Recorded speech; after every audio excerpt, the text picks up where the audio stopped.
কুল লা ইয়ানফাকুমুল ফিরারু ইন ফারারতুম মিনাল মাউত। নবী আপনি বলে দেন, তোমরা যে মৃত্যু থেকে পালিয়ে বেড়াও, সে মৃত্যু কিছুতেই তোমাদের কোনো উপকার আসবে না। এই পলানো তোমাদের কোনো উপকার আসবে না। মৃত্যু থেকে বাঁচার কোনো সুযোগ নাই তোমাদের। যদি তোমরা মৃত্যু থেকেও পালিয়ে বেড়াও, এই পালানো তোমাদের কোনো উপকারে আসবে না। মৃত্যুর স্বাদ গ্রহণ করতে হবে। সূরা নিসা ৭৮ নম্বর আয়াতে আল্লাহ তাআলা বলেন, আইনামা তাকুনু ইউদরিকুমুল মাউত।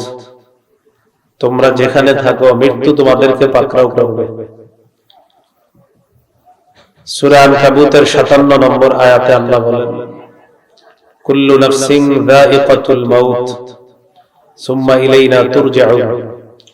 প্রত্যেকটি মানুষকে মৃত্যুর স্বাদ গ্রহণ করতে হবে, অতঃপর আমার কাছে সকলকে নিয়ে আসা হবে। সূরা আরাফের ৩৪, সূরা ইউনূসের ৪৯ নম্বর আয়াত আল্লাহ তাআলা বলেন, লিকুল্লি উম্মাতিন আজাল ইযা জাআ আজালুহুম ফালা ইস্তাখিরুনা সাআতাও ওয়া লা ইস্তাকদিমুন। প্রত্যেকটি উম্মতের মৃত্যুর সময় নির্ধারণ করা।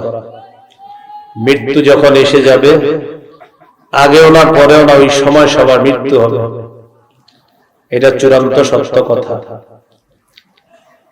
সূরা মুনাফিকুনের ১১ নম্বর আয়াত আল্লাহ তাআলা বলেন, ওয়ালা ইউআখিরুল্লাহু নাফসান ইযা জাআ আজালুহা। মৃত্যু আসলে আল্লাহ তাআলা কাউকে কিছুতে আর সুযোগ দিবেন না। সূরা জুমুয়ার ৮ নম্বর আয়াত, কুল ইন্নাল মাউতাল্লাযী তাফিররুনা মিনহু ফাইন্নাহু মুলাকীকুম। নবী আপনি বলে দেন, নিশ্চয়ই তোমরা যে মৃত্যু থেকে পালিয়ে বেড়াও, মৃত্যু তোমাদের সাথে সাক্ষাৎ করবে। এই জন্য আমার আপনার মৃত্যু হয়ে যাবে, এটা কোনো সন্দেহ নেই। মৃত্যুর পর আমার আপনার নামটা সর্বপ্রথম সবাই ভুলে যাবে। আমার আপনাকে বলবে, লাশ কোথায়? কি কোথায়? কয়টায় লাশ আসবে? কয়টায় জানাজা হবে? লাশ দাফন করবে কোথায়? কেউ আপনার নাম আর বলবে না। মানুষ সবাই বলবে, লাশ কখন দাফন হবে? মৃত্যুর পর সর্বপ্রথম আপনার নামটাই মানুষ ভুলে যাবে। লাশের দাফন হবে, জানাজা যিনি পড়াবেন তিনিও আপনার নাম না বলে বলবে মাইয়িত, পুরুষ না মহিলা এটা বলবে আপনার সামনে। মাইয়িত মানে মৃত ব্যক্তি, বলবে ভাই আমাদের সামনে যে মাইয়িত, এই মাইয়িত হলো পুরুষ, অথবা বলবে নারী। চিন্তা করছেন, সামান্য সময়ের ব্যবধানে আমার আপনার নামটি সবাই ভুলে গেল, নাম হয়ে গেল লাশ। মৃত্যু আসবে আমার আপনার সবার জীবনে, কোনো সন্দেহ নেই। এই গেল আজকের ১ নম্বর আলোচনা, মৃত্যু আসবে সবার জীবনে। ২ নম্বর আলোচনা, মৃত্যুর যন্ত্রণা আসবে আমাদের সবার কাছে। সূরা কফের ১৯ নম্বর আয়াতে আল্লাহ বলেন, ওয়াজাআত সাকরাতুল মাউতি বিল হক। মৃত্যুর যন্ত্রণা সত্যি সত্যি সবার কাছে আসবে, সত্যি মৃত্যুর যন্ত্রণা আসবে। যালিকা মা কুনতা মিনহু তাহিদ। এই মৃত্যু থেকে তোমরা পালিয়ে বেড়াতে। মৃত্যু যন্ত্রণা কাফেরের কাছেও আসবে, ঈমানদারের কাছে আসবে, এমনকি নবীদের কাছেও এসেছে। সূরা আনআমের ৯৩ নম্বর আয়াতে আল্লাহ বলেন, ওয়ালাউ তারা ইযিজ যালিমুনা ফি গামারাতিল মাউত। নবী আপনি যদি জালেমদেরকে দেখতেন, এখানে জালেমদের উদ্দেশ্য কাফের, আপনি যদি কাফেরদেরকে দেখতেন মৃত্যুর যন্ত্রণায় কিভাবে তারা ছটফট করে, তাদের ছটফটানি যদি আপনি দেখতেন। ওয়াল মালাইকাতু বাসিতু আইদিহিম। ফেরেশতারা তাদের হাতগুলা প্রসারিত করে বলে, আখরিজু আনফুসাকুম। তোমাদের আত্মাগুলা বের করে দাও। আল ইয়াউমা তুজজাউনা আযাবাল হুন। আজ তোমাদেরকে ভোগ করানো হবে লাঞ্ছনাদায়ক শাস্তি, অপমানজনক আযাব তোমাদেরকে ভোগ করানো হবে। বিমা কুনতুম তাকুলুনা আলাল্লাহি গায়রাল হক। এই অপরাধে যে তোমরা আল্লাহর ব্যাপারে মিথ্যা কথা বলতা, অসত্য কথা বলতা।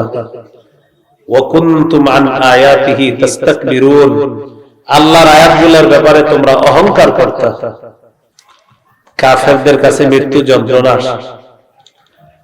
আমরা যারা ঈমানদার, আমাদের কাছেও মৃত্যুর যন্ত্রণা যখন আসবে, মুমূর্ষু অবস্থায় প্রাণ যখন উষ্ঠাগত হবে, আমি আপনি মৃত্যু পথযাত্রীর পাশে দাঁড়ায় থাকি, স্বজনরা আসে মৃত্যু পথযাত্রীকে বিদায় দেওয়ার জন্য, চারদিকে ফোন হয়, মনে হয় বাঁচবে না তোর বাবা, আস তাড়াতাড়ি আয়। সন্দেহের উপর ভিত্তি করে আমরা আসি। তো আল্লাহ তাআলা বলেন, মৃত্যু পথযাত্রী তিনি যদি চলে যাওয়ার ফয়সালা আমি আল্লাহ করেই ফেলি, তোমরা সবাই মিলেও তাকে আর আটকাতে পারবে না। সূরা ওয়াকিয়া কম বেশি প্রতিদিন আমরা অনেক মুমিনরা তেলাওয়াত করি।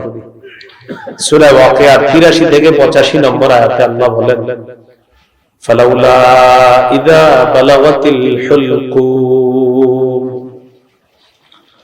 ওয়া আনতুম হিনাইযিন তানজুরুন ওয়া নাহনু আকরাবু ইলাইহি মিনকুম ওয়ালাকিন লা তুবসিরুন। সেদিন মৃত্যু পথযাত্রীকে তোমরা সবাই মিলে আটকাতে পারবে না, যখন তার প্রাণ উষ্টাগত হবে। ওয়া আনতুম হিনাইযিন তানজুরুন, তোমরা চেয়ে চেয়ে দেখবা সেদিন মৃত্যু পথযাত্রীকে। ওয়া নাহনু আকরাবু ইলাইহি মিনকুম ওয়ালাকিন লা তুবসিরুন, তোমাদের চেয়ে তার অধিক নিকটে আমি আল্লাহ, কিন্তু তোমরা তা দেখো না। সূরা কিয়ামা ২৬ থেকে ৩০ নম্বর আয়াত। ফজর নামাজে মাঝে মাঝে ইমাম সাহেবরা সূরাগুলো পড়ে দেন।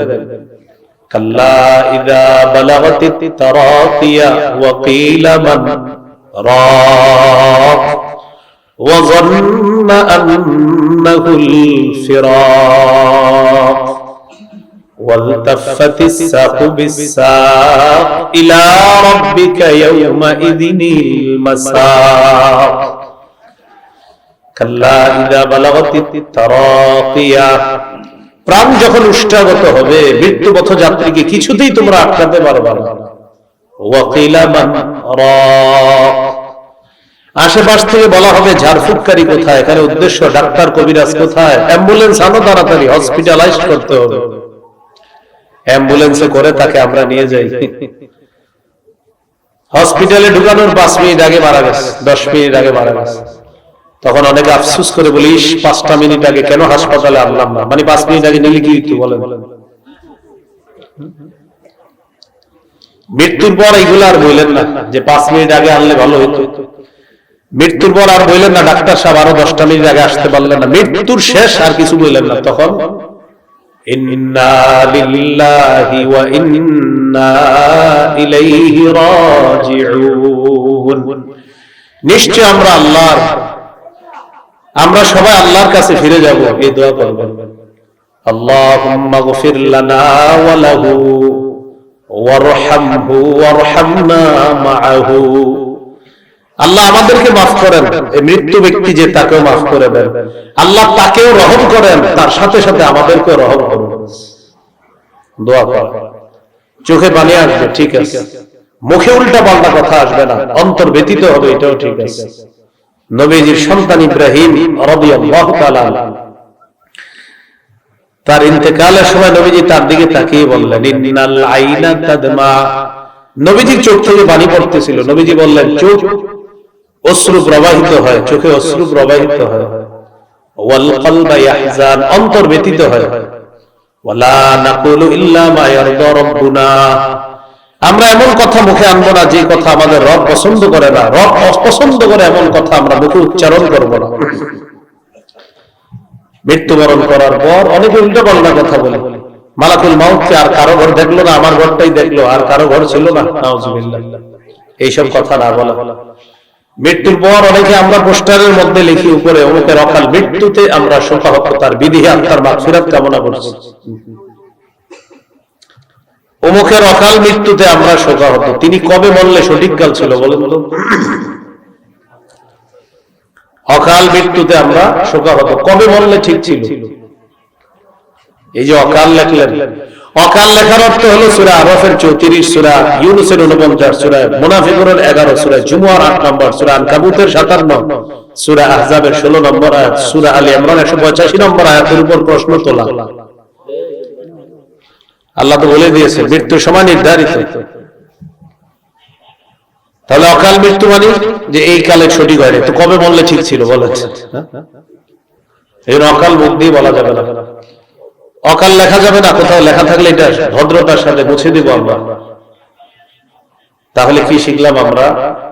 কেউ মৃত্যুবরণ করলে মুখে উল্টা পাল্টা কথা বলা যাবে না, চোখে পানি আসা ঠিক আছে, শোকাহত হওয়া ঠিক আছে, অন্তর ব্যতীত হওয়া এটাও ঠিক আছে, ইন্না লিল্লাহি ওয়া ইন্না ইলাইহি রাজিউন বলা এটাও ঠিক আছে।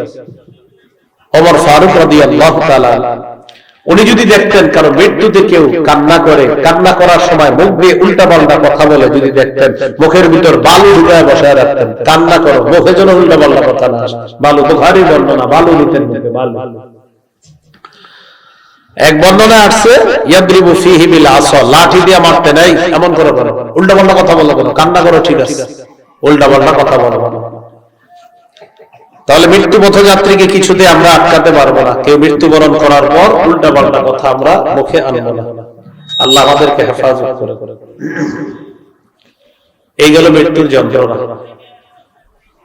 মৃত্যুর যন্ত্রণা রাসূলুল্লাহ সাল্লাল্লাহু আলাইহি সাল্লামের কাছে এসেছে, নবীজিও বলেছেন। সহিহ বুখারীর বর্ণনা 4449 নম্বর হাদিস, 4449 কত হয়? 4449। আয়েশা সিদ্দিকা রাদিয়াল্লাহু তাআলা আনহার বর্ণনা, তিনি বলেন, ইন্না মিন নিআমিল্লাহি আলাইয়া, আল্লাহর নিয়ামত আমার ব্যাপারে, আমার উপর আল্লাহর নিয়ামত অনেকগুলা, নিয়ামতের মধ্যে উল্লেখযোগ্য দুটি নিয়ামত হলো এই, আন্না রাসূলুল্লাহি সাল্লাল্লাহু আলাইহি ওয়াসাল্লাম তুওফিয়া ফি বাইতি ওয়া ফি ইয়াউমি ওয়া বাইনা সাহরি ওয়া নাহরি, আমার উপর আল্লাহর অনুগ্রহ, নবী আমার ঘরে, আমার দিনে, আমার থুতনিটার নিচে আল্লাহ রাসূল সাল্লাল্লাহু আলাইহি সাল্লামের মাথা মুবারক ছিল, আমার ঘরে, আমার দিনে, আমার শরীরের সাথে হেলান দেওয়া ছিলেন আল্লাহ রাসূল সাল্লাল্লাহু আলাইহি সাল্লাম। ওই অবস্থায় রাসূল ইন্তেকাল করছেন। এটা একটা নিয়ামত। আরেকটা নিয়ামত, ওয়া আন্না রাসূলুল্লাহি সাল্লাল্লাহু আলাইহি ওয়াসাল্লাম ওয়া আন্না আল্লাহ জামা বাইনা রিকি ওয়া রিকিহি ইনদা মাউতিহি, রাসূলুল্লাহ সাল্লাল্লাহু আলাইহি সাল্লামের ইন্তেকালের সময় আমার থুতু আর নবীর থুতু মুবারক আল্লাহ একত্রিত করে দিয়েছেন। এটা কিভাবে করলেন? দাখালা আলাইহি আব্দুর রহমান ইবনে আবি বকর সিদ্দিক রাদিয়াল্লাহু তাআলা আনহুমা, আমার ভাই আবু বকর সিদ্দিক রাদিয়াল্লাহু তাআলা আনহুর সন্তান আব্দুর রহমান। তা আব্দুর রহমান যদি আবু বকর সিদ্দিক রাদিয়াল্লাহু তাআলা আনহুর সন্তান, আম্মা জানের কি হবে? ভাই। আমার ভাই আব্দুর রহমান ঘরে ঢুকলেন, ওয়া আনা মুসনিদাতুন রাসূলুল্লাহি সাল্লাল্লাহু আলাইহি ওয়াসাল্লাম, আমি নবীজিকে আমার সাথে হেলান দিয়ে অবস্থায় রেখেছিলাম। তো আমার ভাই ঘরে ঢুকলেন, ওয়া বিয়াদিহি আস-সিওয়াক, আমার ভাইয়ের হাতে একটা মেসওয়াক। রাসূলুল্লাহ সাল্লাল্লাহু আলাইহি সাল্লাম মেসওয়াকের দিকে তাকিয়ে রইলেন। আমি রাসূলুল্লাহ সাল্লাল্লাহু আলাইহি সাল্লামকে জিজ্ঞাসা করলাম, আখুযুহু লাকা ইয়া রাসূলুল্লাহ, হুজুর মেসওয়াকটা কি আপনাকে এনে দিব? মানে নবী মেসওয়াকের দিকে তাকায় আছে। আমি বললাম, আমি কি মেসওয়াকটা আপনাকে দিব? কথা বলতে কষ্ট হচ্ছিল। তখন নবীজি ফাশারা বিরাসিহি নাআম, মাথা নাড়িয়ে বললেন হ্যাঁ, মেসওয়াকটা দাও। ফাখাসতুহু, মেসওয়াকটা আমি নিলাম। নেওয়ার পর ফাতানাওয়ালতুহু, মেসওয়াকটা আল্লাহর রাসূলকে আমি দিলাম। ফাশতাদ্দা আলাইহি, রাসূলুল্লাহ সাল্লাল্লাহু আলাইহি ওয়াসাল্লাম যখন মেসওয়াক করবেন, মেসওয়াকের একটা অংশ নরম থাকা লাগে, নরম না থাকার কারণে শক্ত জায়গাটা দিয়ে মেসওয়াক করতে আল্লাহর রাসূলের কষ্ট হতো। নবীজিকে আমি জিজ্ঞাসা করলাম, মুলাইয়িনুহু লাকা ইয়া রাসূলুল্লাহ, হুজুর আমি কি মেসওয়াকটা নরম করে দিব? মাথা নাড়িয়ে বললেন, হ্যাঁ মেসওয়াকটা নরম করে দাও। ফালাইয়ানতুহু, আমি মেসওয়াক নরম করলাম। এবার দেখেন, আমি যখন মেসওয়াক নরম করলাম, আমার দাঁতে নবীর মেসওয়াকটা আমি লাগাইলাম। ওই মেসওয়াকে আমার দাঁত লাগানোর কারণে, নরম করার কারণে আমার থুতু মেসওয়াকে লাগছে। এবার নবীজিকে দিলাম, নবীজি সাল্লাল্লাহু আলাইহি সাল্লাম মেসওয়াক করলেন। এবার নবীর থুতু মুবারক মেসওয়াকে লাগছে। মেসওয়াক নামক সুন্নতের বরকতে আমার আর নবীজির থুতু মুবারক মৃত্যুর সময় আল্লাহ তাআলা একত্রিত করে দিয়েছেন। তো এইভাবে আমার থুতু আর নবী, ভাই আওয়াজ বাড়ান না, মাইক লিং ভাই আওয়াজ বাড়ে কেন? তুই বারবার বাইরে আওয়াজ বাড়ান না। রাসূলুল্লাহ সাল্লাল্লাহু আলাইহি সাল্লামের স্ত্রী আয়েশা সিদ্দিকা রাদিয়াল্লাহু তাআলা আওয়াজ কমান, আওয়াজ বলছি কমাইতে, মানে এটা ওনারও দোষ নাই। সব আলোচকরা আওয়াজ বাড়াইতে বলে, কিন্তু পুরো উল্টা, আওয়াজ যত কমাবে না তত দোয়া, আর আওয়াজ না কমালে তো মাইক খালি পিছনে নিব। আওয়াজ কমাইতে হবে। আওয়াজ বাড়ানোর 3টা উপকারিতা বলেন যদি কেউ পারে।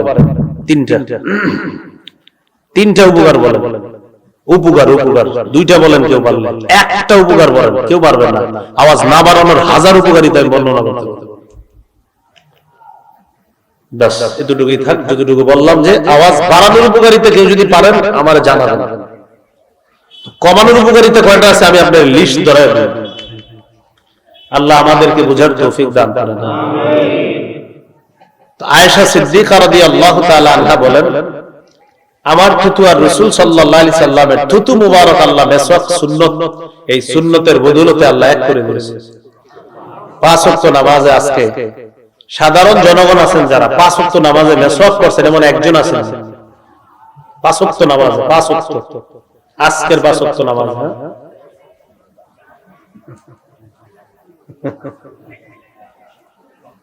মাশাআল্লাহ 2-3 জন হাত উঠিয়েছে। রাসূলুল্লাহ সাল্লাল্লাহু আলাইহি সাল্লাম বলেন, জিবরিল আমিন আমাকে এত পরিমাণ মেসওয়াক করতে বলছে, আমি আশঙ্কা করলাম না জানি মেসওয়াক করতে করতে আমার দাঁত আমি ভেঙে ফেলব। এত পরিমাণ আমাকে বলছে মেসওয়াক করার জন্য। নবীজি বলেন, আমি যদি আমার উম্মতের জন্য কষ্টকর মনে না করতাম তাহলে প্রত্যেক সালাতের আগে মেসওয়াক করা তাদের জন্য অবধারিত করে দিতাম। এখান থেকে বোঝা যায় যে মেসওয়াক আমরা করাটা নবীজি সাল্লাল্লাহু আলাইহি সাল্লাম কতটা চাইতেন যে আমরা যেন মেসওয়াক করি। রাসূলুল্লাহ সাল্লাল্লাহু আলাইহি সাল্লাম ঘর থেকে যখন বের হইতেন মেসওয়াক করতেন, ঘরে প্রবেশ করার পর সর্বপ্রথম নবীজি মেসওয়াক করতেন। রাসূলুল্লাহ সাল্লাল্লাহু আলাইহি সাল্লামের সাহাবী আব্দুল্লাহ ইবনে ওমর রাদিয়াল্লাহু তাআলা আনহুমা বালিশের পাশে মেসওয়াক রাখতেন, ঘুম ভাঙলেই মেসওয়াক করতেন, আবার ঘুমায় গেছেন, আবার ঘুম ভাঙছে, আবার মেসওয়াক করছেন। নবীজি বলেন, তোমরা মেসওয়াক করো, কোরআন পড়ার আগেও মেসওয়াক করবা। তোমরা যখন কোরআন পড়ো তোমার তেলাওয়াতটা মুখ থেকে বের হয়, এই পড়াটা ফেরেশতার মুখ দিয়ে তার পেটে যায়। মেসওয়াকরত অবস্থায় তোমার দাঁতগুলো যেন এমন থাকে যে তুমি মেসওয়াক করেছো, ওই মেসওয়াকওয়ালা দাঁত দিয়ে যেন তোমার তেলাওয়াতটা বের হয়, আর সেই তেলাওয়াত যেন ফেরেশতা গিলতে পারে। তো রাসূলুল্লাহ সাল্লাল্লাহু আলাইহি সাল্লাম ইন্তেকাল করবে এর আগে মেসওয়াকের দিকে তাকায় আছে। এইজন্য মেসওয়াক করা, আল্লাহ আমাদের সকলকে তৌফিক দান করেন। মেসওয়াক করব তো ইনশাআল্লাহ। মেসওয়াক করবেন 3 জায়গায় মেসওয়াক রাখবেন, গাড়ি, বাড়ি, কর্মস্থল। কয় জায়গায়? 3 জায়গায়, গাড়ি, বাড়ি, কর্মস্থল। গাড়িতে রাখবেন, বাড়িতে রাখবেন, কর্মস্থলে রাখবেন, এই 3 জায়গায় মেসওয়াক রাখবেন। আমি যেটা দিয়ে চলাফেরা করি আপনারা কেউ চেক করতে পারেন। এখন কি আমার সামনের যে সিটটা ওখানে 3টা মেসওয়াক আছে, কয়টা? কেউ নিয়েন না, আবার 3টা দিয়ে আমি করি, ওখানে রাখা আছে, আপনি দেখতে পারেন। তো বলছিলাম মেসওয়াক করা, আল্লাহ তৌফিক দান করেন। রাসূলুল্লাহ সাল্লাল্লাহু আলাইহি সাল্লামের পাশে পানি রাখা, পানির মধ্যে হাত দিলেন, হাত দেওয়ার পরে এইভাবে মুছতেছে চেহারা, ইয়ামসাহু বিহিমা ওয়াজহা, চেহারা মুবারক মুছতেছে, মুছতে মুছতে বলতেছে, লা ইলাহা ইল্লাল্লাহ ইন্না লিল মাউতি সাকারাত। নবীজি বললেন, লা ইলাহা ইল্লাল্লাহ, এটা বলার পর বললেন, আয়েশা মৃত্যুর খুব যন্ত্রণা। নবীজি লা ইলাহা ইল্লাল্লাহ বলার পর বললেন, আয়েশা মৃত্যুর খুব যন্ত্রণা। কি বললেন? আয়েশা মৃত্যুর খুব যন্ত্রণা।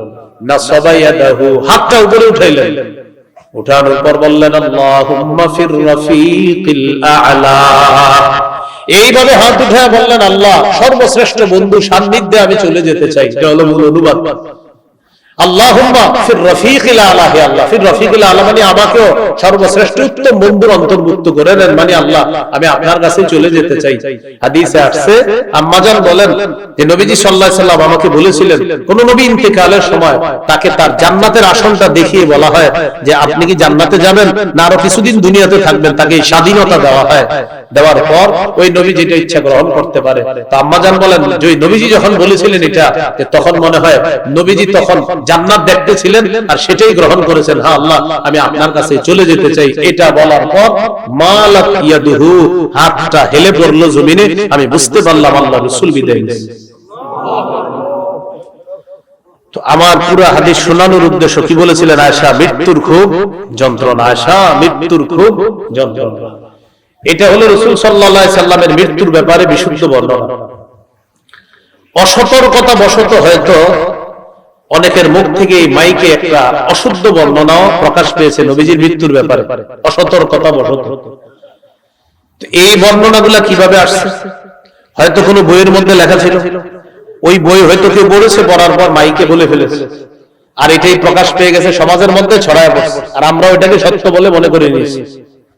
সেই ঘটনাটি হলো এই, যেমন অনেক সুন্দর করে বলা হয় যে ইন্তেকালের সময় মালাকুল মাউত আসছে, আসার পর মালাকুল মাউত আল্লাহর কাছ থেকে অনুমতি নিয়েছে, আল্লাহ আমি কি যাবো আপনার হাবিবের কাছে? তো তিনি একজন গ্রাম্য ব্যক্তির রূপ ধারণ করে আসছে। তার রূপ গ্রাম্য ব্যক্তির রূপ ধারণ করে আয়েশা বলতেছে, আমি কি যাব আপনার কাছে, আপনার নবীর কাছে আমি যাব? মালাকুল মাউত সাবধান, নবী অনুমতি না দিলে তুমি ঢুকবা না, আল্লাহ নাকি এগুলো বলছে। তো পরে নাকি মালাকুল মাউত অনুমতি চাইছে, এই সেই লম্বা হিস্টরি, আমি পুরাটা বলতে পারতেছি না, আর পুরাটা বলাই দরকার কি? তো এরকম একটা হিস্টরি শোনানো হয় যে মালাকুল মাউত এক গ্রাম্য ব্যক্তির রূপ ধারণ করে আসছে, এবং আপনারা হয়তো ইতিমধ্যে অনেক পানি ফেলাইছেন যুগের, যে আসলে এরকম টোটাল বর্ণনা একটা জাল বর্ণনা। এই বর্ণনাটি জাল করেছেন পৃথিবীতে যিনি সর্বপ্রথম, তার নাম আব্দুল মুনিম ইবনে ইদ্রিস। কি নাম? আব্দুল মুনিম ইবনে ইদ্রিস নামে এক ব্যক্তি এই জাল বর্ণনাটি পৃথিবীতে সাপ্লাই দিয়েছে। আর এই জাল বর্ণনাটি আস্তে আস্তে হয়তো আমাদের বাংলাদেশের কোন চটি বইয়ের মধ্যে ঢুকে গেছে, আর ওই বই পড়ার পর হয়তো কেউ মাইকেও বলে ফেলেছে, আর আমরাও মনে করে নিয়েছি এটাই মনে হয় সঠিক। তাহলে মালাকুল মাউত গ্রাম্য ব্যক্তি রূপ ধারণ করে আসছে, আসার পর আল্লাহরে বলছে, আল্লাহ আমি কি যাবো? সাবধান মালাকুল মাউত, অনুমতি ছাড়া কিন্তু আমার হাবিবের কাছে যাবা না। হ্যাঁ, এই সেই বলা হয়। তো এই টোটাল বর্ণনাটা কি? জাল বর্ণনা, অশুদ্ধ বর্ণনা। আব্দুল মুনিম ইবনে ইদ্রিস নামে এক ব্যক্তি সর্বপ্রথম এই জাল বর্ণনা পৃথিবীতে সাপ্লাই দিয়েছে। তাহলে এই অশুদ্ধ জাল বর্ণনা এটা আর শুনবেন না ভবিষ্যতে, এবং অন্য কেউ যদি বলে ভদ্রতার সাথে বলে দিবেন যে বিষয়টা সঠিক না। আল্লাহ হেফাজত করে। মুসা আলাইহিস সালাতু ওয়াস সালামের একটা ঘটনা আলোচনা করতে গিয়ে তখন বলা হয় আর কি এরকম যে মালাকুল মাউত মুসা নবীর কাছে আসছে, আসার পর মুসা নবী কি করছে? একটা থাপ্পড় দিয়েছে। এটা বিশুদ্ধ বর্ণনা। বলেন এই বর্ণনাটা কি? এটা বুখারীতে আছে যে মুসা নবী মালাকুল মাউতকে থাপ্পড় দিয়েছে, এটা বুখারীতে আছে বর্ণনাটা। এই মুসা নবীর বর্ণনাটা শোনাইতে গিয়ে তখন আমাদের নবীর ব্যাপারে ওই জাল বর্ণনাটা শোনায় দেয় যে ভাই মুসা নবী তো মালাকুল মাউতকে থাপ্পড় দিয়ে দিছে, কেন? অনুমতি না জানি কি ইত্যাদি বলে, এটার কারণে। কিন্তু মুসা নবী যে থাপ্পড় দিছে এটা বিশুদ্ধ বর্ণনা। এটা বলতে গিয়ে বুঝাই কি যে মালাকুল মাউত আমাদের নবীর কাছে যখন আসছে অনুমতি ছাড়া আসতে পারে নাই, এই সেই লম্বা একটা হিস্টরি শোনায়, গ্রাম্য ব্যক্তির রূপ ধারণ করে আসছে। তাহলে এই বর্ণনাটি জাল বর্ণনা। আর মুসা নবী যে থাপ্পড় দিছে মালাকুল মাউতকে, এটা বিশুদ্ধ বর্ণনা। আরেকটি বর্ণনা আপনারা শোনেন মৃত্যুকে কেন্দ্র করে। ফাতেমা রাদিয়াল্লাহু তাআলা আনহা ইন্তেকাল করলেন। ইন্তেকাল করার পর ফাতেমা রাদিয়াল্লাহু তাআলা আনহার লাশ কোথায় রাখলো? কবরে। লাশ রাখার পর একটু খুব মন দিয়ে শুনেন, আবু যর গিফারি রাদিয়াল্লাহু তাআলা কবরকে লক্ষ্য করে বলছে, কবর তুমি কি জানো কাকে রেখে গেলাম? কবর কোনো কি দেয় না, জবাব দেয় না। তো কবর হলো জবাব দেয় না। তারপর কি করছে? কবরে বলছে, কবর আলীর স্ত্রীকে তোমার মাঝে রেখে গেলাম। নাউজুবিল্লাহ বলে। আচ্ছা আচ্ছা। এরপরে যখন কবর জবাব দেয় না, তখন বলছে, কবর জানো কাকে রেখে গেলাম? হাসান হুসাইন রাদিয়াল্লাহু আনহুমা, তাদের মাকে রেখে গেলাম। কবর জবাব দেয় না। ভিত্তিহীন বর্ণনা এগুলো। তো না দেওয়ার পরে কবরে বলতেছে, কবর জানো কি শুনছেন না? হ্যাঁ, দেখছেন। পরে বলছে, কবর জানো কাকে রেখে গেলাম? মুহাম্মদুর রাসূলুল্লাহ সাল্লাল্লাহু আলাইহি সাল্লামের কন্যাকে রেখে গেলাম। তখন নাকি কবর জবাব দিচ্ছে। তখন কবর বলছে যে আমি কবর মানে ইত্যাদি ইত্যাদি আরো যাও, আমি এটা কি গুমো আর বলেন। তো এটা হলো ভিত্তিহীন বর্ণনা। কি বর্ণনা? একজন সাহাবী কি দরকার আছে কবরে এটা বলা, আর কবরের কি দরকার আছে সাহাবীরে পাল্টা এটা বলা? বলেন তো। তো একজন সাহাবীর নাম জড়িয়ে এই ভিত্তিহীন বর্ণনাগুলো ভাই অনেক শুনছেন, কিন্তু এটা কিন্তু ঠিক না, সঠিক না বিষয়টা। আমরা তাহলে এগুলো বলবো না, শুনবো না। বিশুদ্ধ বর্ণনা কি? ফাতেমা রাদিয়াল্লাহু তাআলা আনহা ইন্তেকাল করছেন, হযরত আলী তার স্বামী জানাজা পড়াইছেন, তিনি তাকে দাফন করছেন। বাস বিশুদ্ধ বর্ণনা। লম্বা হাদিস আছে বুখারীতে। এগুলা বাদ দিয়ে আমরা ওইগুলা বললে পাবলিক কি মনে করে জানেন? এদের ভালো লাগে তো, আহারে আহারে এরকম ভালো লাগে। তো এরকম আপনারা কিন্তু শুনেন না। এইগুলো আপনার ভিত্তিহীন বর্ণনা। তাহলে বলেন তো, আমাদের নবীজি ইন্তেকালের আগে মিসওয়াক করেছেন, এগুলা হলো কি বিশুদ্ধ বর্ণনা? আমাদের নবীর কাছে মালাকুল মাউত গ্রাম্য ব্যক্তি রূপ ধারণ করে আসছে, আইসা এই অনেক ঘটনা শোনা। এটা হলো জাল বর্ণনা। মুসা নবী মালাকুল মাউতকে থাপ্পড় দিচ্ছে, বিশুদ্ধ বর্ণনা। আবার এই বর্ণনাগুলো করতে গিয়ে তখন বলা হয় ফাতেমা রাদিয়াল্লাহু তাআলা আনহাকে কবরে রাখার পর আবু যর গিফারি এই প্রশ্ন ওই প্রশ্ন করছে। এটা কি বর্ণনা? ভিত্তিহীন বর্ণনা। আল্লাহ আমাদেরকে হেফাজত করে। তাহলে কথাগুলো মনে থাকবে তো ইনশাআল্লাহ। বিশুদ্ধ বর্ণনার মধ্যে আছে সহিহ বুখারী 2753 নম্বর হাদিস, 2753 এই হাদিসের মধ্যে আছে قال رسول الله صلى الله عليه وسلم রাসূলুল্লাহ সাল্লাল্লাহু ইয়া মা'শার কুরাইশ, হে কুরাইশ সম্প্রদায়, তোমরা নিজেদেরকে আগুন থেকে বাঁচাও। فإني لا أغني عنكم من الله شيئا, আল্লাহর আযাবের মোকাবেলা আমি তোমাদের কোনো উপকার করতে পারবো না। ইয়া বনি আব্দি মানাফ, হে বনু আব্দি মানাফ, তোমরা নিজেদেরকে আগুন থেকে বাঁচাও। ফাইন্নী লা উগনি আনকুম মিনাল্লাহি শাইআ, আল্লাহর আযাবের মোকাবেলা আমি তোমাদের কোনো উপকার করতে পারবো না। পরে কি বলে দেখেন, ইয়া আব্বাস ইবনে আব্দুল মুত্তালিব, ও নবীর চাচা আব্বাস ইবনে আব্দুল মুত্তালিব, নিজেকে আগুন থেকে বাঁচান। লা উগনি আনকা মিনাল্লাহি শাইআ, আমি আপনাকে আল্লাহর আযাবের মোকাবেলায় কোনো উপকার করতে পারবো না।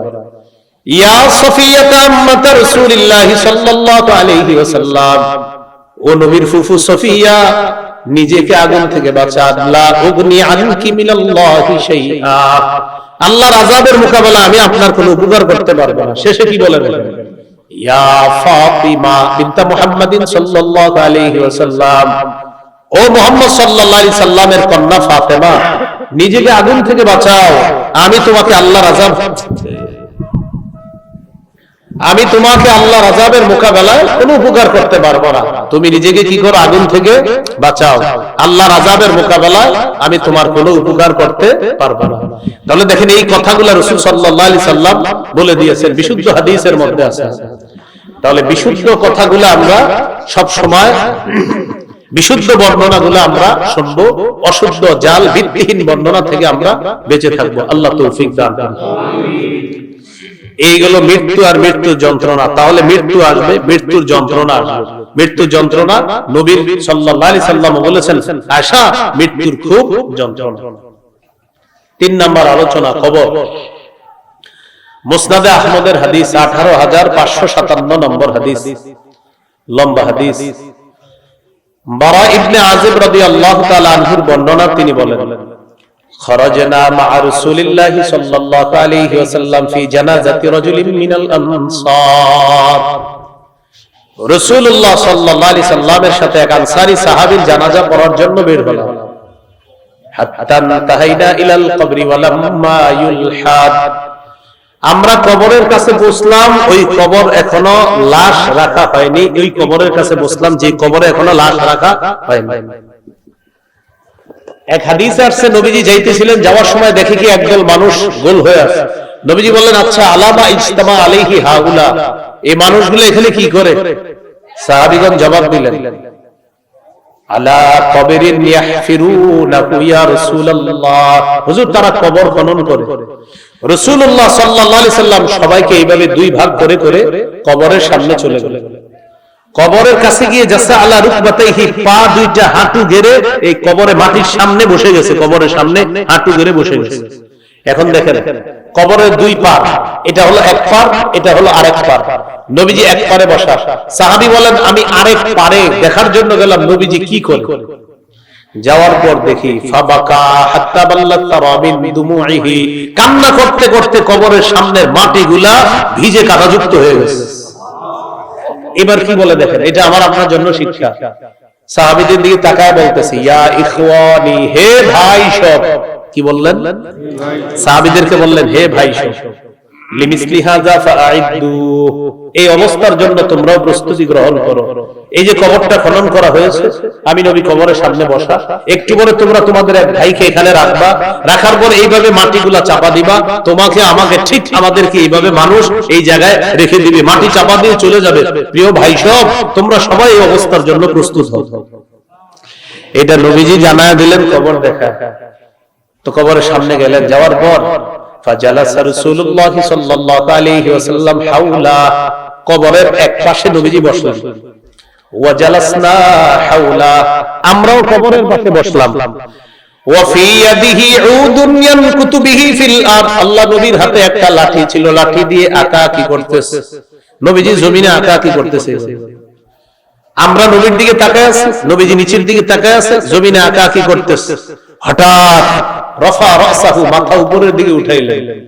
উঠানোর পর আমাদেরকে লক্ষ্য করে বললেন, ইস্তাইযু বিল্লাহি মিন আযাবিল কবরি মাররাতাইনি আও সালাসা,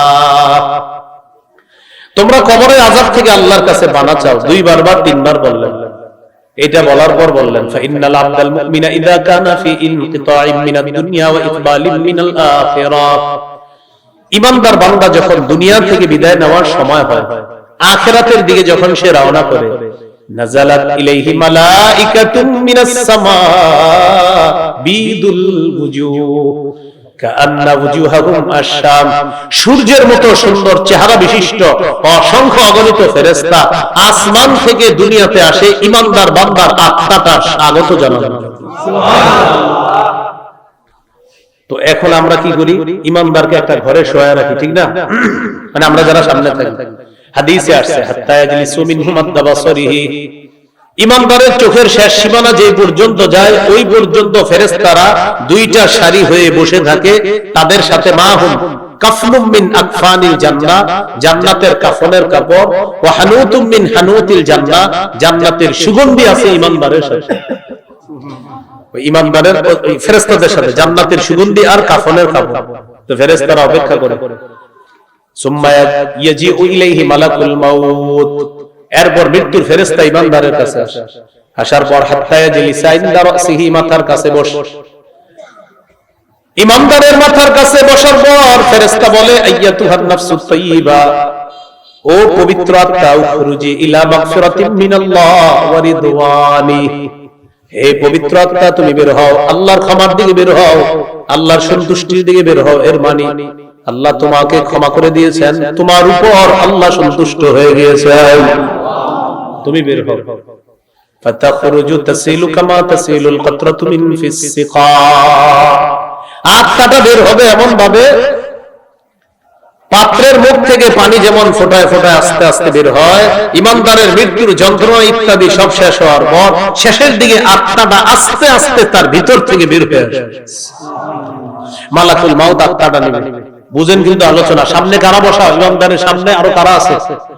মাশাআল্লাহ, হুজুরা বললে হবে না, এরা তো বুঝি আলোচনা, আপনারা করতে হইতো। ঈমানদারের সামনে লম্বা কারা আছে? ফেরেশতা। তো উলামায়ে কেরাম কিন্তু কিয়ামতের মাঠেও কাজে লাগবে, জানেন কি? মানে মাঝে মাঝে এমন ঝামেলা করবেন, উত্তর খুঁজে পাবেন না, তখন বলা হবে যাও, যারা জানে তাদের কাছ থেকে উত্তর জেনে আসো, সেখানেও কাজে লাগবে। সুবহানাল্লাহ। তো ঈমানদারের সামনে বসা ফেরেশতারা সবাই বসা, মালাকুল মাউতের হাতে আত্মাটা আসার পর লাম্মা দাউ ফি ইয়াদিহি তরফাতা আইনিন, চোখের পলক ফালাইতে পারে এই পরিমাণও আত্মাটা রাখতে পারবে না। সামনে বসা ফেরেশতারা বলবে, আরে হইছে, তাড়াতাড়ি দাও, আমাদের কাছে দাও, জান্নাতের কাফনের কাপড়ের মধ্যে তার আত্মাটা দিয়ে দাও। সুবহানাল্লাহ। ফায়াখুজুনা ফায়াজআলুনাহু ফিল কাফনি, তারা আত্মাটা নিবে, নেওয়ার পর ওই জান্নাতের কাফনের কাপড়ের মধ্যে আত্মাটা রেখে আত্মাটা পেঁচাবে, পেঁচানোর পর ফায়াসাদুনা বিহা ইলাস সামা, আত্মা নিয়ে ফেরেশতারা আসমানের দিকে রওনা হবে। আত্মা থেকে সুগন্ধি বের হবে, কাতিয়াবি রিহিল মিস্ক, যেন মেশক আম্বরের ঘ্রাণে সারা দুনিয়াটা, বুজিরাত আলা যাহরিল আরদি, সারা পৃথিবীতে মেশক আম্বরের ঘ্রাণে পুরো দুনিয়া সুগন্ধ মুক্ত হয়ে, সুগন্ধযুক্ত হয়ে যাবে, সুগন্ধময় হয়ে যাবে। অন্যান্য ফেরেশতারা এই সুগন্ধি উপলব্ধি করতে পারে। ফায়ামুরুনা বিহা আলা মালাইম মিনাল মালাইকা, যখনই ফেরেশতাদের কোন দলের পাশ দিয়ে ফেরেশতারা যাবে, আত্মা বহনকারী ফেরেশতারা, তখনই ফেরেশতারা বলবে, মা হাদিহির রূহুত তাইয়্যিবা, এটা কার আত্মা, কোথায় নিয়ে যাও? আত্মা বহনকারী ফেরেশতারা বলবে, ফুলান ইবনু ফুলান, এটা অমুকের সন্তান, অমুকের আত্মা, আসমানের দিকে নিয়ে রওনা করলাম। প্রথম আসমানের কাছে যাবে, যাওয়ার পর ফায়াস্তাফতিহুনা, আসমানের দরজা খোলার অনুমতি চাবে, দরজা খুলে দেওয়া হবে, প্রথম আসমান ঈমানদারের আত্মা নিয়ে যাবে। ফায়ুশাইয়ুহু মিন কুল্লি সামাইন মুকাররিবুহা, প্রতি আসমানের মধ্যে যে ফেরেশতারা, ওই ফেরেশতারা স্বাগত জানাইতে জানাইতে ইমানদারের আত্মাটা আরেক আসমানের মধ্যে পাঠায়া দিবে। যাও যাও যাও, কার আত্মা? ইমানদারের। আচ্ছা আচ্ছা, স্বাগতম স্বাগতম বলতে বলতে ফায়ুশাজ্জিউহু, প্রত্যেকে তাকে স্বাগত জানাবে। মিন কুল্লি সামাইন মুকাররিবুহা, প্রত্যেক আসমানের মধ্যে যেই ফেরেশতাদের কাজ দিয়ে ইমানদারের আত্মাটা যাবে উপরে, সবাই স্বাগত জানিয়ে বলবে, ওহো ইমানদারের আত্মা, যাও যাও নিয়ে যাও, উপরে নিয়ে যাও। যাইতে যাইতে হাত্তা ইউনতাহা বিহা ইলা সামাইস সাবিআ, সপ্তম আসমানে চলে যাবে। সপ্তম আকাশে যাওয়ার পর আল্লাহ তাআলা বলবেন ফেরেশতাদেরকে, হইছে আর লাগবে না, উকতুবু কিতাব আবদি ফি ইল্লিয়িন, আমার বান্দার আমলনামা ইল্লিয়িনের মধ্যে তোমরা লিপিবদ্ধ করে দাও। এবার তিনটা কথা আমার সাথে বলেন, বলেন দেহ, আত্মা, আমলনামা। দেহ দুনিয়াতে, আত্মা সপ্তম আকাশে, আমলনামা ইল্লিয়িনে। দেহ কোথায়? দুনিয়াতে। এখন দুনিয়াতে ওই দেহকে আমরা জানাজা পড়ি, পড়ার পর এরপরে আপনার কবরে রেখে আসি। কবরে রেখে আসার পর তখন কি হয় ঘটনাটা? আল্লাহ তাআলা সপ্তম আসমানে যে দেহের আত্মাটা আছে, আত্মা তো চলে গেল সপ্তম আসমানে, ফেরেশতাদেরকে বলবেন আইদুহু ইলাল আরদ, আমার বান্দার আত্মাটা আবার দুনিয়াতে পৌঁছায় দাও। এই আত্মাটা তার কবরে, দেহটা যে আছে দেহের মধ্যে ঢুকায়া দাও। ফাতুআদু রূহুহু ফি জাসাদিহি কামা কানা, আত্মা তার দেহের মধ্যে চলে আসবে, আগে যেইভাবে ছিল ওইভাবে আত্মাটা তার দেহের মধ্যে আবার চলে আসবে। দেহের মধ্যে আত্মা চলে আসার পর ওই যে আমি আপনি কবরে রেখে আসলাম, কবরে রেখে আসার পর ফায়াতিয়ানিহি মালাকান, দুজন ফেরেশতা তার কাছে আসবে। ফায়ুজলিসানিহি, তাকে বসাবে। ফায়াসআলানিহি, তাকে প্রশ্ন করবে, মান রব্বুকা, তোমার রব কে? ওই ব্যক্তি জবাব দিবে রব্বি আল্লাহ, আমার রব হলেন আল্লাহ। ওয়া মা দীনুকা, তোমার ধর্ম কি? জবাব দিবে দীনিয়াল ইসলাম, আমার দিন হলো ইসলাম। ওয়া মান হাদার রাজুলুল্লাযী বুইসা ফীকুম, এই মানুষটাকে চেনো কিনা যাকে তোমাদের মাঝে প্রেরণ করা হয়েছে? বলবে হাদা নবী মুহাম্মাদুন সাল্লাল্লাহু আলাইহি ওয়াসাল্লাম, তিনি আমাদের নবী মুহাম্মদ সাল্লাল্লাহু আলাইহি ওয়াসাল্লাম। ফেরেশতারা বলবে আইনা ওয়াজাদতা হাদা, আচ্ছা তুমি এই প্রশ্নের জবাব কোথায় পেলে? ওই ব্যক্তি জবাব দিবে ক্বারাতু কিতাবাল্লাহ, আমি দুনিয়াতে আল্লাহর কোরআন পড়েছিলাম, সেখানে জেনেছিলাম, কোরআন ওয়ালাদের কাছে গিয়েছিলাম, তাদের কাছ থেকে এই তিন প্রশ্নের উত্তর আমি জেনেছিলাম। আসমান থেকে ঘোষণা আসবে, আল্লাহ বলবেন আন সাদাকা আবদি, আমার বান্দা যা বলছে সত্য কথা বলছে, আমি আল্লাহ তাকে সত্যায়ন করে দিলাম। আফরিশুহু মিনাল জান্নাহ, তার কবরে জান্নাতের বিছানা বিছায়া দাও। ওয়া আলবিসুহু মিনাল জান্নাহ, তার শরীরে জান্নাতের পোশাক পরায় দাও। ওয়াফতাহু লাহু বাবান ইলাল জান্নাহ, তার কবর থেকে জান্নাত পর্যন্ত একটা দরজা খুলে দাও। ফায়াতিহা মিন তিবিহা ওয়া রিহিহা, জান্নাত থেকে দরজা দিয়ে তার কবরের মধ্যে সুগন্ধি আসবে। সুগন্ধি আসতে আসতে তার কবরটা সুগন্ধময় হয়ে যাবে। ফায়ুফসাহু লাহু ফি কবরিহি মাদ্দা বাসরিহি, ইমানদারের নজর যে পরিমাণ যায় এই পরিমাণ পর্যন্ত তার কবরটা চারদিকে প্রশস্ত করে দেওয়া হবে। ওয়া ইয়াতানাব্বারু লাহু, তার কবরটার মধ্যে আলো জ্বালিয়ে দেওয়া হবে। সুবহানাল্লাহ, কবরের জগৎ আলোকিত করা হবে। এজন্য মোমবাতি দেওয়া দরকার নেই। কি দেওয়া দরকার নেই? মোমবাতি, ইমানের আলো থাকলে মোমবাতি দেওয়া লাগবে না। কি লাগবে না বলেন তো? হ্যাঁ, মোমবাতি দেওয়া লাগবে না। শুধু শুধু মোমবাতি দিয়ে না, আল্লাহ হেফাজত করে দেন। এই হলো ইমানদারের অবস্থা। এবার নবীজি বলেন ইন্নাল আবদাল ফাজিরা ইযা কানা ফি ইনকিতাইম মিনাদ দুনিয়া ওয়া ইকবালিন মিনাল আখিরা, পাপাচার বান্দা যখন দুনিয়া থেকে বিদায় নিবে, আখিরাতের দিকে রওনা করবে, করার পর নাযালাত ইলাইহি মালাইকাতুন মিনাস সামা সুদুল ওয়ুজুহ মাআহুমুল মাসূহ, কালো চেহারা বিশিষ্ট অসংখ্য অগণিত ফেরেশতা তার কাছে আসবে, সাথে একটা সালার বস্তা থাকবে, চট থাকবে, এটা নিয়ে আসবে। মালাকুল মাউত আসবে, আসার পর তার মাথার কাছে বসবে, বসার পর তাকে বলবে আইয়াতুহান নাফসুল খাবিসা, হে খারাপ আত্মা, উখরুজি ইলা সাফাতিল্লাহ, তুই বের হ আল্লাহর রাগের দিকে, তুই বের হ, আল্লাহ তোর উপর গোসা, আল্লাহ তোর প্রতি রাগে আছে, রাগার আমাকে আপনাকে যেন এটা না বলে। আমাকে আপনাকে যেন পবিত্র আত্মা বলে সম্বোধন করে। পাপাচারের আত্মাটা যখন বের হবে, পশমের প্রতিটা গোড়ায় গোড়ায় কাঁটা দিয়ে আঘাত করলে যে পরিমাণ ভয়ঙ্কর আঘাত হবে, এরকম যন্ত্রণা দিয়ে তার আত্মাটা বের করা হবে। আত্মা বের করার পর ওই যে বস্তা সালাদ চট দিয়ে পেঁচানো হবে, এত দুর্গন্ধ বের হবে, অন্যান্য ফেরেশতারা বলবে মা হাদিহি রূহুল খাবিসা, এই খারাপ আত্মা কার এটা? তখন ফেরেশতা বলবে ফুলান ইবনে ফুলান, অমুকের সন্তান, অমুকের আত্মা, এই কথা বলবে। প্রিয় ভাইরা, ইমানদারের ব্যাপারেও বলবে অমুকের সন্তান, অমুকের আত্মা। পাপাচারের ব্যাপারেও বলবে অমুকের সন্তান, অমুকের আত্মা। কোথায় যাও? আসমানের দিকে নিয়ে যাই। প্রথম আসমানের কাছে যাওয়ার পর আল্লাহ বলবেন এটারে উপরে উঠানো দরকার নাই, এই আত্মা আসমানে আনাই দরকার নাই। উকতুবু কিতাবা আবদি ফি সিজ্জিন, আমার বান্দার আমলনামা সিজ্জিনের মধ্যে তোমরা লিপিবদ্ধ করে দাও। আমলনামা সিজ্জিনের মধ্যে লিপিবদ্ধ করার পর আল্লাহ বলবেন তার আত্মাটা এবার তার কবরে, তার দেহের মধ্যে পৌঁছে দাও। তুআদু রূহুহু ফি জাসাদিহি কামা কান, আত্মা তার দেহের মধ্যে আসবে। ফায়াতিয়ানিহি মালাকান, দুইজন ফেরেশতা তার কাছে আসবে। আসার পর ফায়ুজলিসানিহি, তাকে বসাবে। বসানোর পর প্রশ্ন করবে মার রব্বুকা, তোমার রবকে? জবাব দিবে হা হা লা আদরি, জানা না। ওমা দীনুকা, তোমার ধর্ম কি? জবাব দিবে হা হা লা আদরি, আমার জানা নাই। ওয়ামান হাদার রাজুলুল্লাযী বুইসা ফীকুম, মানুষটাকে চিনো কিনা? সব বলবে আমার জানা নাই। আল্লাহ বলবেন আন কাযাবা আবদি, আমার বান্দা যা বলছে সব মিথ্যা কথা। আফরিশুহু মিনান নার, তার কবরে জাহান্নামের আগুনের বিছানা বিছায়া দাও। ওয়ালবিসুহু মিনান নার, তার শরীরে আগুনের পোশাক পরায়া দাও। ওয়াফতাহু লাহু বাবান ইলান নার, কবর থেকে জাহান্নাম পর্যন্ত দরজা খুলে দাও। ফায়াতিহা মিন সামুমিহা ওয়া হামুমিহা, জাহান্নাম থেকে গরম উত্তপ্ত হাওয়া তার কবরের মধ্যে আসতে আসতে কবরের দেয়ালগুলা গরম হয়ে যাবে, কবরের বিছানাটা গরম হয়ে যাবে, ছাদটা গরম হয়ে যাবে। ওই যে বাঁশ দিয়ে আমরা উপরে মাটির ছাদ দিয়ে আসলাম, এটাও গরম হয়ে যাবে।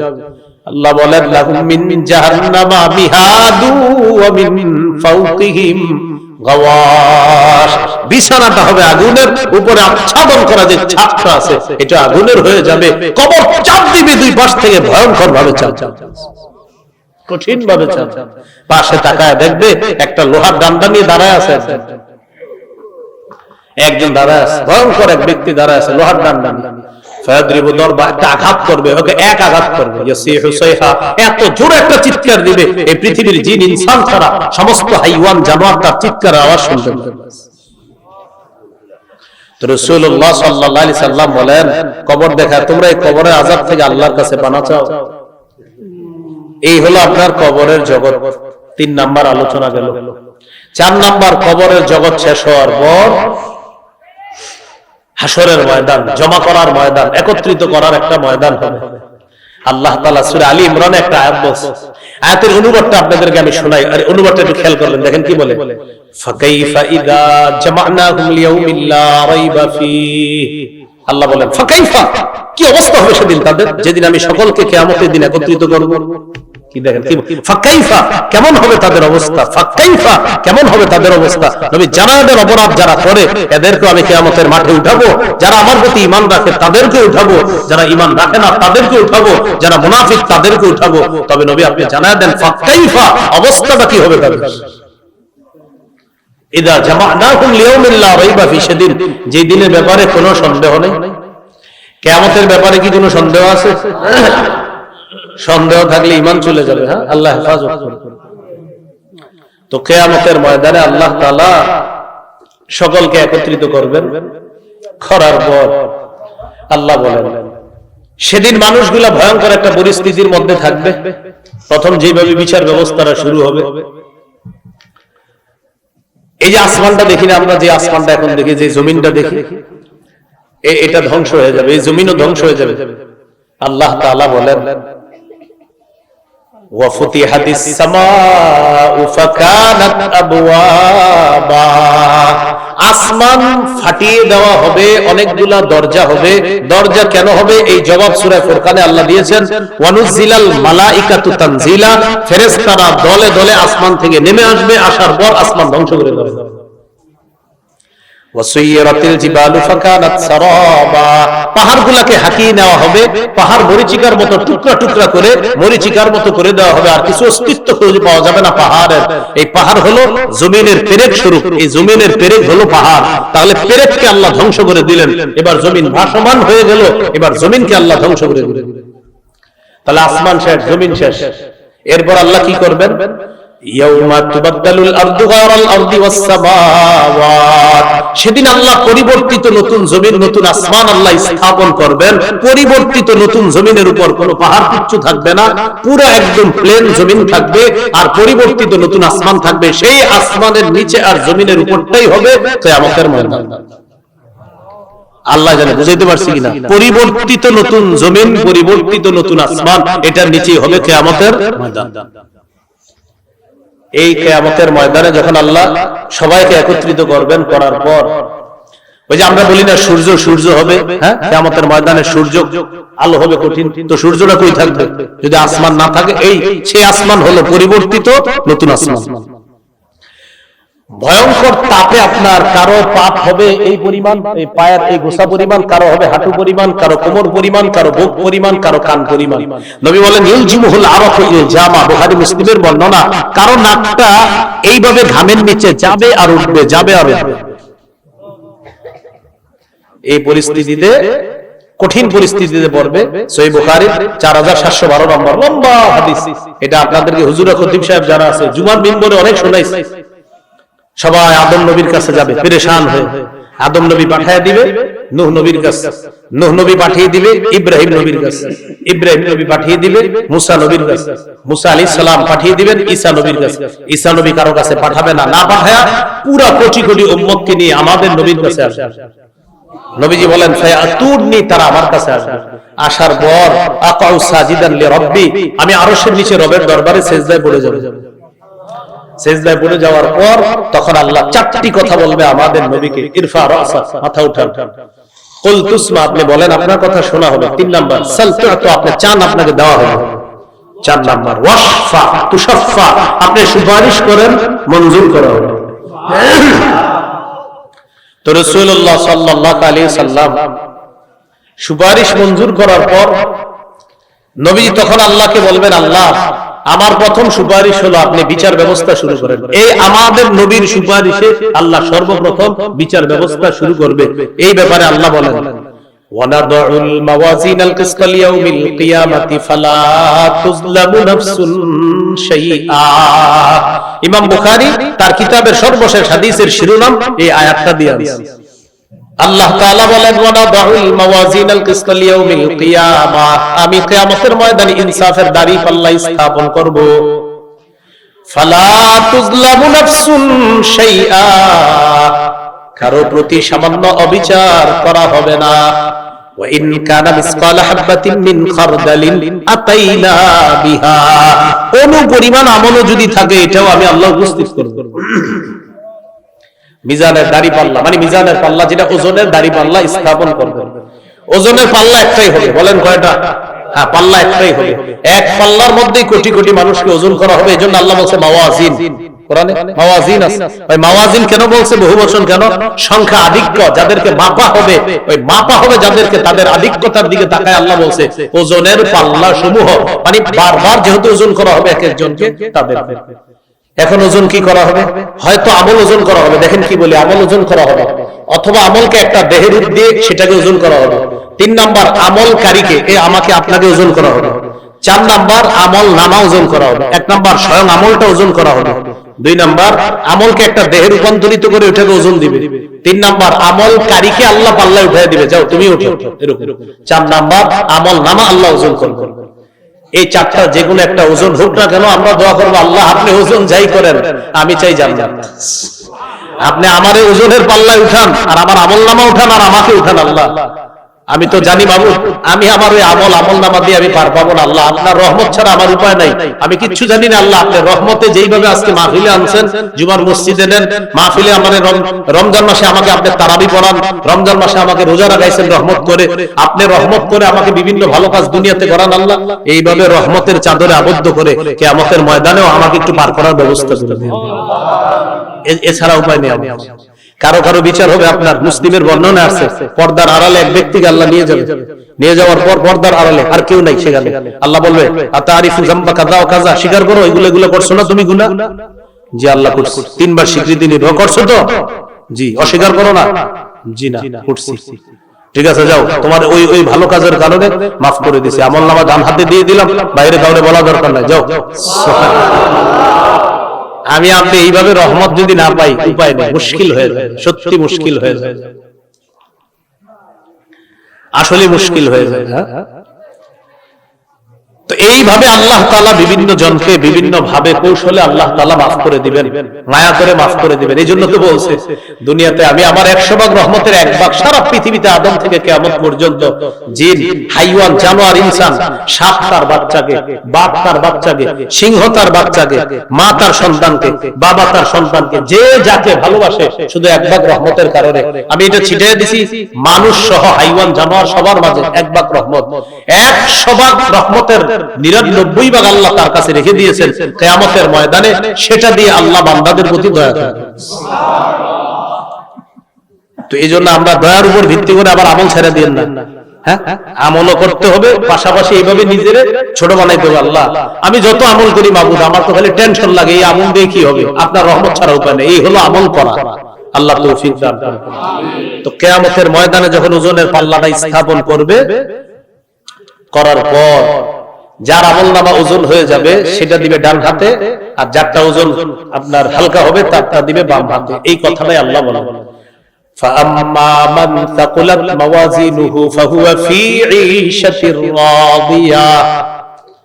ওই যে সূরা কারিয়ার মধ্যে আছে, যার আমল ওজন নেক আমলের পাল্লা ভারী হয়ে যাবে সে আনন্দময় জীবনে থাকবে। আর 29 পারা আছে فَأَمَّا مَنْ أُوتِيَ كِتَابَهُ بِيَمِينِهِ, যার আমলনামা তার ডান হাতে দেওয়া হবে, فَيَقُولُ هَاؤُمُ اقْرَءُوا كِتَابِيَهْ, সে অন্যান্যদেরকে গিয়ে এইভাবে দেখায় বলবে আমার আমলনামাটা একটু পড়ে দেখো, ডান হাতে দিছে, আমি জান্নাতি।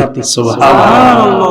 ইন্নী যানানতু আন্নী মুলাকিন হিসাবিয়া, আমি জানতাম আজকে হিসাবের মুখোমুখি আমি হব। ফাহুয়া ফি ঈশাতির রাদিয়া, আল্লাহ বলেন সে আনন্দময় জীবনের মধ্যে থাকবে। ফি জান্নাতিন আলিয়া, উঁচু বাগানের মধ্যে থাকবে। কুতুফুহা দানিয়া, যে বাগানের ফলের ছড়িগুলা তার মুখের সামনে চলে আসবে, ফলের ছড়ি তার মুখের, কুতুফুহা দানিয়া, ফলের ছড়িগুলা, দানিয়া মানে কাছে, নিকটে, একদম মুখের কাছে আসবে। হযরত এইভাবে ট্যাক লাগায় বসে থাকবে, মানে আপনারা, মানে আমরা ইনশাআল্লাহ বলেন আল্লাহ আমাদের সকলকে জান্নাতি যেন বানায় দেয়। এইভাবে হেলান দেওয়া বসা থাকবে, আর ওই ফলের ছড়িটা মুখের কাছে আসবে। আসার পর আল্লাহ বলবে, বলেন কুলু ওয়াশরাবু হানিআম বিমা আসলাফতুম ফিল আইয়ামিল খালিয়া, খাও পান করো যেভাবে মন চায়, যতক্ষণ মন চায়, যত বেশি মন চায়, যেভাবে মন চায় খাও পান করো। আর তোমার মুখের কাছে ফল আসবে না তো কই আসবে? জান্নাতে তোমাকে আমি কষ্ট দেওয়ার জন্য আসি না, ফল পাইরা খাওয়াটাও কষ্টকর, আমি আল্লাহ তোমার এতটুকু কষ্ট দিব। কেন তোমাকে নিয়ামত দিলাম? বিমা আসলাফতুম ফিল আইয়ামিল খালিয়া, পৃথিবীর জীবনে ফেলে আসা জীবনে তুমি যা করেছো এর বিনিময়ে আমি তোমাকে এটা দান করলাম।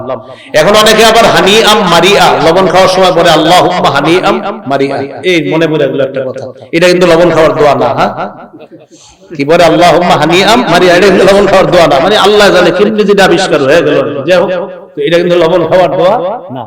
বিষয় জেনে ফেলছি যেগুলো আমাদের সঠিক না, ওগুলো কিন্তু মাথায় রেখে।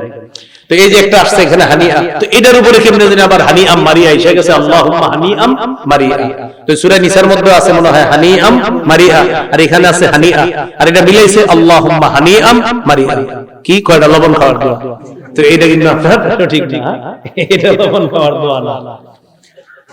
وَأَمَّا مَنْ أُوتِيَ كِتَابَهُ بِشِمَالِهِ, যার আমলনামা তার বাম হাতে দেওয়া হবে, فَيَقُولُ يَا لَيْتَنِي لَمْ أُوتَ كِتَابِيَهْ, সে বলবে হায় হায় আমাকে যদি আমার হিসাবনামা আমলনামাটা দেওয়া না হতো, আমাকে যদি আমার আমলনামাটা দেওয়া না হতো। ওয়ালাম আদরি মা হিসাবিয়া, সে বলবে আমি যদি আমার হিসাবটা না জানতাম। ইয়া লাইতাহা কানাতিল কাদিয়া, মৃত্যু যদি আমার চূড়ান্ত ফয়সালা হয়ে যেত। মা আগনা আন্নি মালিয়া, আমার সম্পদ আমার কোনো কাজে আসলো না। হালাকা আন্নি সুলতানিয়া, আমার প্রভাব প্রতিপত্তি সব আজকে খতম হয়ে গেল। আমার কথায় কত মানুষ উঠতো বসতো, জমিন থরথর করে কাঁপাইতাম আমি, কোথায় গেল আজকে সব? আল্লাহ বলবেন খুজু, ধরো এটাকে, ফাগুল্লু, বেড়ি পড়াও, সুম্মাল জাহিমা সাল্লু, জাহান্নামের কিনারায় নিয়ে ধাক্কা মেরে জাহান্নামে ফেলে দাও।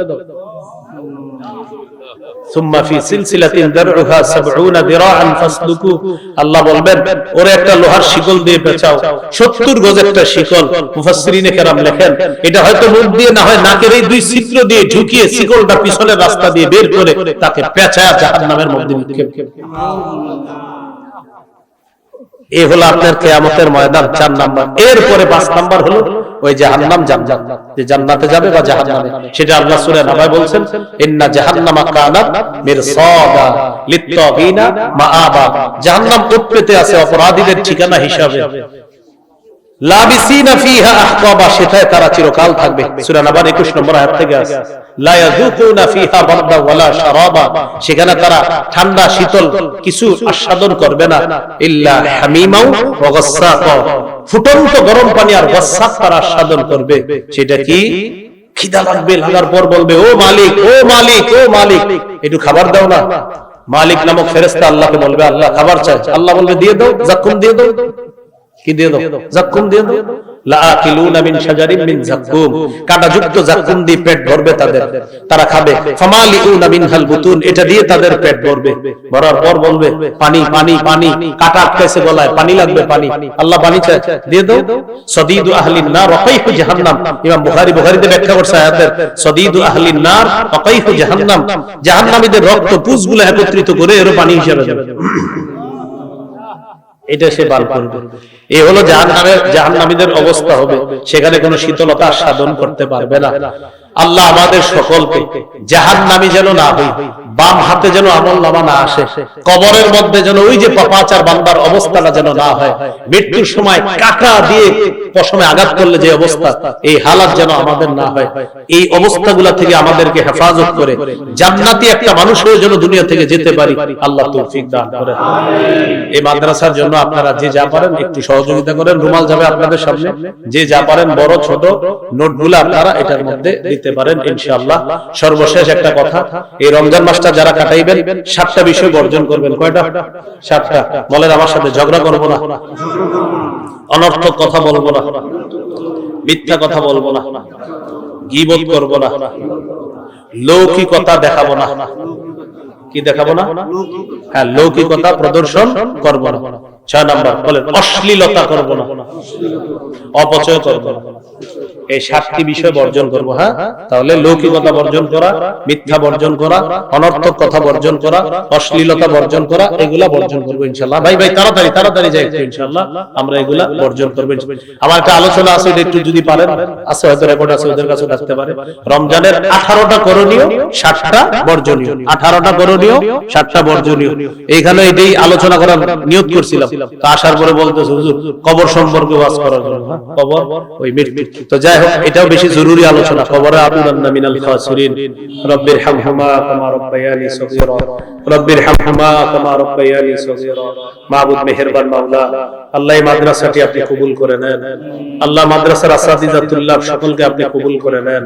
আল্লাহ আল্লাহ মেহেরবানি করে আল্লাহ আজকে মাহফিলের আয়োজন যারা করেছে মাওলা গতকালকে এবং আজকে, তাদের এই আয়োজনকে আপনি কবুল করে নেন।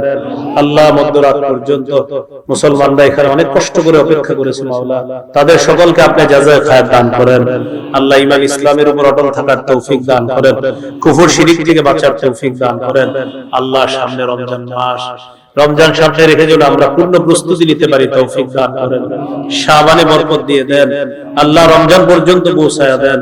আল্লাহুম্মা বাল্লিগনা রমাদান, আল্লাহুম্মা বাল্লিগনা রমাদান, আল্লাহুম্মা বাল্লিগনা রমাদান, আল্লাহুম্মা বাল্লিগনা রমাদান, আল্লাহুম্মা বাল্লিগনা রমাদান, আল্লাহুম্মা বাল্লিগনা রমাদান, আল্লাহুম্মা বাল্লিগনা রমাদান। আল্লাহ শাবানে বরকত দিয়ে দেন, রমজান পর্যন্ত আপনি পৌঁছায়া দেন। আল্লাহ এই রমজানে অনর্থক অশ্লীলতা, বেহায়াপনা, মিথ্যা গীবত থেকে আমাদের জবানটা যেন হেফাজত করতে পারি তৌফিক দান করেন। আল্লাহ আমাদেরকে আপনি মাফ করে দেন, ঈমান ইসলামের উপর থাকার তৌফিক দান করেন, প্রত্যেকের মনের নেক আশাগুলো আপনি পুরা করেন। আল্লাহ আল্লাহ ইস্তেকামত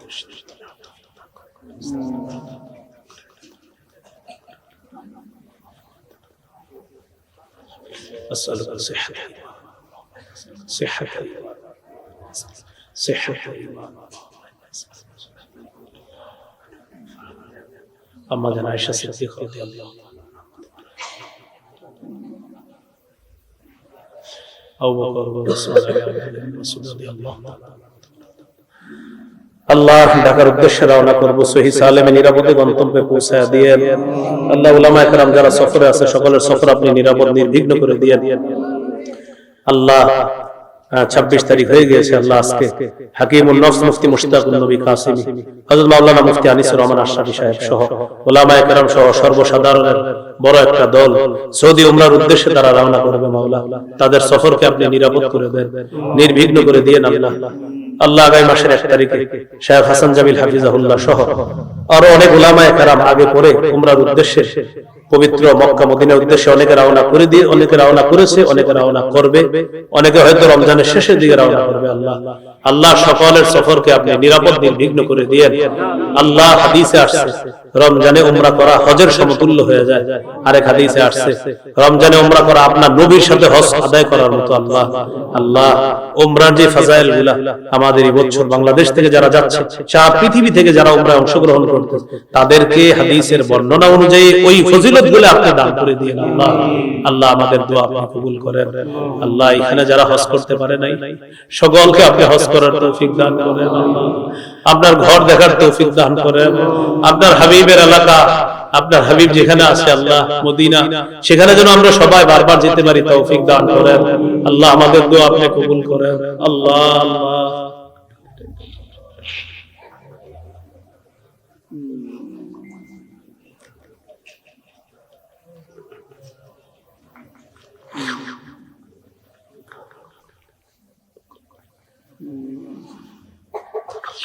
ربنا تقبل منا إنك أنت السميع العليم وتب علينا إنك أنت التواب الرحيم صلى الله تعالى على خير خلقه محمد وعلى آله وأصحابه أجمعين سبحان ربك رب العزة عما يصفون وسلام على المرسلين والحمد لله رب العالمين. السلام عليكم ورحمة الله.